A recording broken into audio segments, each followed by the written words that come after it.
The icy wind swept through the cobbled streets of the small Tuscan village where Alec and Jane were born.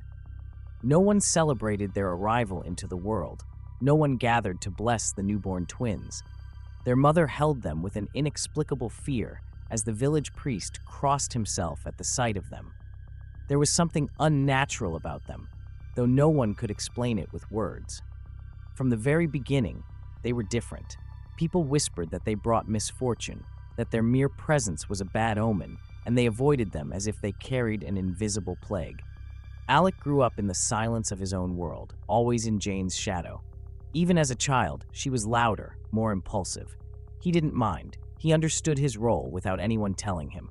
Jane was fire, pure rage, always fighting, always reacting to the cruelty of the village. Alec, on the other hand, observed, understood. There was no need to scream when one could wait for the right moment to strike back.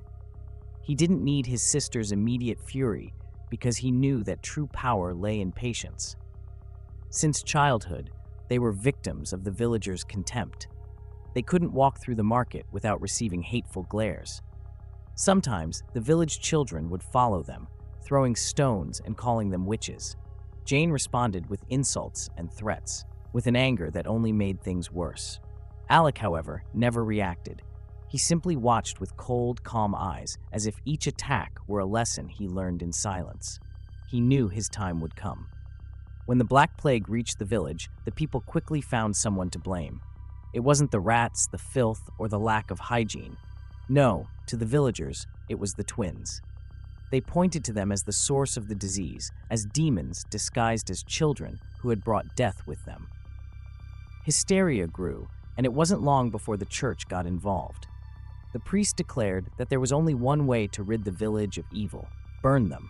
They were dragged to the square, bound with iron chains. The wood was already stacked at their feet, the fire ready to consume them.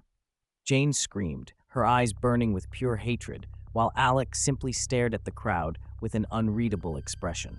There was no mercy in their faces, only fear and hatred. In that moment, Alec understood that humans would never change.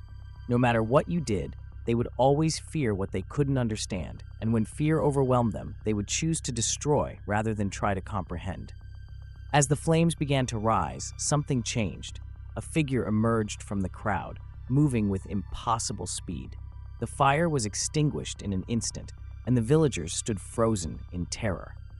Aro, the leader of the Volturi, had found them. He had heard the stories about the twins and had followed their trail. And now, with a smile that never reached his eyes, he freed them from their mortal prison. The transformation was an agony Alec would never forget. A different kind of fire consumed him for 3 days, a pain that made even the pyre he had almost been burned alive on seem like a mere scratch.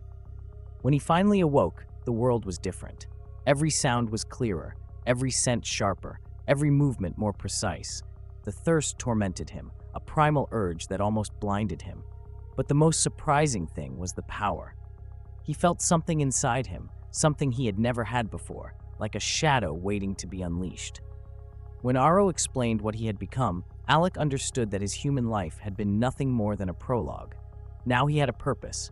He was no longer a helpless child in a village full of superstition. Now he was immortal. Now he could be the monster the villagers had always believed him to be. Training began immediately. Aro refined them like a newly forged blade. Jane discovered her gift first: pain. With just a glance, she could make any enemy writhe in agony. Alec, on the other hand, took longer to discover his own, not because he was weak, but because his power was more complex. He didn't cause pain, he didn't destroy physically, he didn't make his victims bleed. No, his was worse. His gift was oblivion, total sensory annihilation.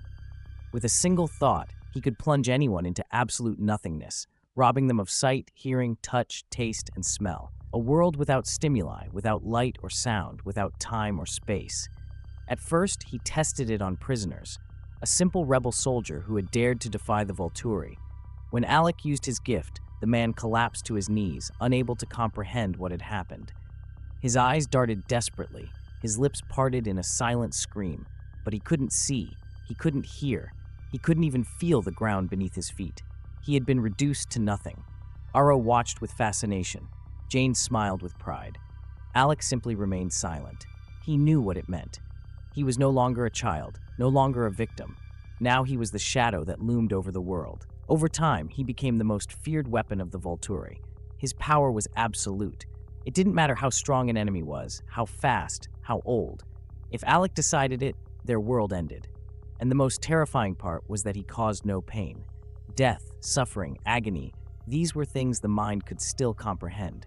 But the void was something entirely different. Vampires across the world learned to fear his name. Rebellions were crushed without battle.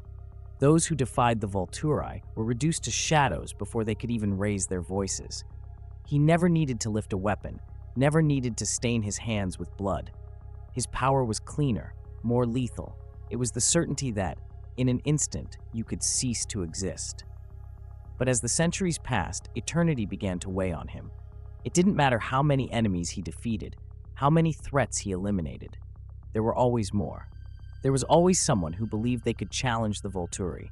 Always new faces, new wars, new problems. And Alec wondered, in the deepest part of his mind, if he would ever find something that made him feel anything. Because the truth was this: there was no one stronger than him, no one who could challenge him, no one who could match him. He was the ultimate hunter, the eternal shadow. And perhaps, just perhaps, that condemned him to an existence more empty than that of his own victims.